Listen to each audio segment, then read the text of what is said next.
Hello, Scorpio, Sun, Moon, Rising, and Venus signs. Kamusta kayo? Sana po'y nasa mabuti kayong kalagayan. Welcome back po sa Star Tarot at kung bago kayo rito, welcome din po kayo. Please subscribe, like, share my videos, and leave me a comment kung nakaresonate kayo. Thank you. So, yung mga unang mensahe ninyo, we have a man, we have a crossroad, we have fish. Oh, that's good. No, meron tayong maganda dito, si fish. So, Scorpio, maybe you're going to be dealing with someone ngayon, a male person. Um, Baka ang iba sa inyo dito, baka manliligaw ninyo to. No, if you're still single. Baka manliligaw, baka boyfriend ninyo, baka boss ninyo ito. Kasi feeling ko dito, this person is a very established na, no? Accomplished person, established na sa kanyang trabaho, business, mga ganyan. Marami na siyang properties, investments. Parang this is someone, na very, secured na, pagdating sa kanyang money, career, and finances. And maybe may mga dealings kayo. O pwede rin na negosyante ito, no? Baka meron kayong mga pag-uusap na gagawin regarding business. So, possible din yan. Or yun nga, baka sa romantic, aspect of your life, kayo magkakaroon ng connection ng taong ito. So, whatever the case may be, good luck. Okay? Good luck sa'yo. We have crossroad. Wow. Yung crossroad, this is decision making. On, you are in the fork on the road, no? Fork in the road. Kasi you don't know yet, no? Kung anong pipiliin mo dito. You're going to go this way or you're going that way. So, maaring nalilito ka. No? Nalilito ka. Kung ano man itong decision na to, maaring ano man ang decision making na gagawin ninyo, parang nagbibigay ito ng sakit ng ulo sa inyo sa ngayon. Maaaring nagdududa ka kasi, nagwo-worry ka, kaya nahihirapan ka dito na magdesisyon or mamili ng path na tatahakin mo, you know? Pupuwedeng ano 'yan, pupuwedeng related 'yan dito sa mga pag-uusapan ninyo ng lalaking ito. Pupuwedeng merong job offer sa inyo, 'di ba? So, you don't know if you're going to take it or not. Or pupuwede rin na that is a business opportunity, 'di ba? And you're still thinking, pinag-aaralan mo pa rin kung ano yung gagawin mo, 'di ba? Are you going to partner with this person? Makikipag-collaborate ka ba sa kanya? Business partner ka ba sa kanya? Yung mga ganyan, 'no? So, we also have fish. Si fish naman, maganda 'to. This is suwerte, 'no? Magiging maswerte ka sa ngayon. Good luck and good fortune will be on your side, lalo-lalo na pagdating sa kaperahang aspeto. This is an opportunity or pagkakataon para sa'yo para kayo ay maging maswerte sa pera, magkakaroon kayo dito ng abundance, ng prosperity, at magkakaroon kayo rito ng tawag dito, magkakaroon kayo ng mga successful na mga deal sa negosyo, mga ganyan. Or kunyari sa trabaho ninyo, maybe you're dealing with clients, closing deals, mga ganyan. So, maaaring siswertehin din kayo sa ganyang sitwasyon, ano. At saka, pupuwede rin, kung kunyari tumataya kayo sa mga game of chance, maaaring magkaroon din kayo rito ng swerte, 'no, at mananalo kayo. Pupuwedeng ito na yung pagkakataon na manalo na kayo dito sa mga game of chance na tinatayaan ninyo. So, this is really a beautiful energy, babalutin kayo ng swerte. What else? So, by the way, maraming salamat, for subscribing. And if you haven't subscribed yet, subscribe na kayo. At saka, maraming salamat din for not skipping the ads. Malaking bagay po yan sa akin. Thank you. And kung gusto po ninyo na mag-join sa membership, just click the join button din sa baba ng video. Okay? Thank you. So, we have the Temperance. We have 8 of Wands. And we have Seven of Swords, ayan. So, pag-iingat. So, with the Temperance energy, this is about healing, this is about balance. Maaari, no, ng iba sa inyo dito talagang, yeah, you're right, kasi mayroon tayong crossroad. So, naguguluhan, nag-iisip, 'di ba?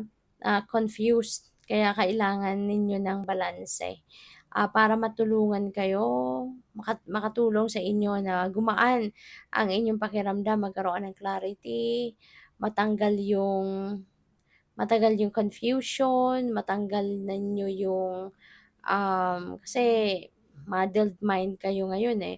And maybe because hindi kayo madaling makapagdesisyon sa ngayon kasi baka maraming bagay ang, nagba-bother sa inyo. Baka marami pang ibang bagay ang, pinag-aalala ninyo kaya alam mo yun, patong-patong yung stress. So, maaaring gano'n. Kaya kailangan mo na balansehin muna yung sarili mo, balansehin mo yung buhay mo, 'di ba? Kasi kapag may imbalances na nangyayari talagang diyan nag-uugat ang problema. Kaya nagkakaroon ng maraming problema ang mga tao dahil diyan, 'no? Kapag merong mga bagay na nane-neglect, may mga areas of life na o-overlook, doon nagsisimula ang mga problema. Kaya para sa inyo, Scorpio, try to do something that you can that can help your situation to be lighter. Okay? Mag-prayer mode kayo, magnilay-nilay kayo, magmuni-muni kayo, muna kayo, electronic detox, distansya ka muna sa cellphone, sa gadgets ninyo, 'no? Kahit ilang oras lang para alam mo 'yun, kayo, ma-renew ninyo ang inyong sarili, makapag-unload kayo ng gulo sa isip ninyo, yung gano'n. At, para magkaroon na ng healing ang inyong sitwasyon. Mabalanse ninyong muli ang sarili ninyo, maibalik muna ninyo sa sentro ang sarili ninyo. So with that, magkakaroon kayo ng mas magandang takbo ng pag-iisip, magkakaroon kayo ng clarity. Kasi at least nabawasan na yung bagahe, 'di ba, sa dibdib ninyo, sa puso ninyo, sa isip, I mean. So with the Eight of Wands, this is good news, no, coming in. So this is good. Merong mga magagandang balitang paparating and that could be related to anything. Pupuwedeng mga ina-applyan ninyong trabaho, pupuwedeng mga negosyo, 'di ba? Baka may mga clients kayo na pending pa yung transactions, kaya maaari 'no na maano na kayo ngayon, marinig niyo na kung sagot nila or ano yung mga bagay 'no, na kailangan ninyong malaman sa ngayon. So, maaring marinig ninyo 'yan, that is a good one, 'no. Maaaring meron na ditong papayag sa gusto mo, maaaring meron na mag-a-accept sa proposal mo, yung mga ganyan, 'no? And travel 'no, possible ang iba sa inyo, Scorpio, baka magta-travel, pupuwedeng mamamasyal, pupuwedeng related sa expansion, baka related sa pag-aaral, migration, mga ganyan. So iba-iba 'no, yung maaaring maganap, 'no, kaya good luck. So we have Seven of Swords, this is an energy of liar, cheater, and stealer. Kaya kailangan na doble ingat or triple ingat kayo sa mga makakausap ninyo, 'no, sa mga tao na makaka-deal with ninyo, 'no, lalo-lalo na katulad ni Man, baka bagong kilala mo lang ito, 'di ba? Baka ni-refer lang ito sa'yo ng kung sino man and you don't personally know this person, 'di ba? Baka ngayon mo pa lang 'to mami-meet. So, kung ano man ang mapag-uusapan ninyo, 'wag muna kayong mag-a-approve agad, 'wag muna kayong papayag agad, 'di ba? Kailangang kilalanin mo muna yung tao at saka i-verify ninyo yung mga information 'no, na binibigay sa'yo ng taong ito, okay? Make sure na ibe-verify muna ninyo lahat ng mga pinag-usapan ninyo 'no, kung may basehan nga talaga, kung legit 'no, yung basehan para hindi kayo dito mabudol. Kasi meron ditong energy of dishonesty 'no, energy of, deception, yung gano'n. Mahirap na, 'di ba? Mahirap ng maloko. So, what else? Explore your deeper motivations. Ayan. So, baka kailangan mo 'to ngayon lalo-lalo na dito sa mga bagong opportunity, 'di ba, na dadating. So, ayan, baka ang iba sa inyo at some point, meron ng opportunity na dumating pero parang wala pa ring gana 'no, parang ah, ayaw pa rin pansinin, dedma pa rin or hindi masyadong enthusiastic 'no, sa pag-consider or pagtingin ng mga opportunity na 'to. Kaya you may need to explore, 'di ba, your deeper motivations para talagang ito yung para ma-push ka 'no, na pansinin mo yung mga oportunidad na 'to, tignan mo, pag-aralan mo, yung ganyan. So, we have the answer will find you, 'di ba? Hahanapin pala kayo ng mga kasagutan, 'di ba? Yung mga sagot sa, ah, yung mga sagot sa inyong mga tanong, 'di ba? Mahahanap mo din. Kasi kusang 'yan, kusang lalapit when the time is right, 'di ba? Kusang dadating 'no, kung ano man ang mga sagot na hinahanap ninyo. Parang ano lang 'yan, parang yung mga inaasam-asam ninyo sa buhay, 'di ba? Kahit anong gawin mo, 'di ba, kahit pilitin mo ang mga bagay-bagay, i-push mo yung gusto mo, 'di ba? Kung hindi yan talaga para sa'yo, hindi pa tama ang panahon, hindi rin mangyayari.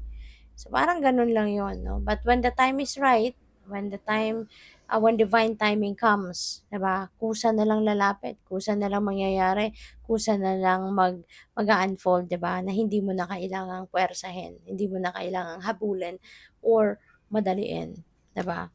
So, think it through, okay? Pag-isipan ninyong mabuti, that's definitely related to this, decision making na kailangan ninyo gawin. Pag-isipan ninyong mabuti, okay?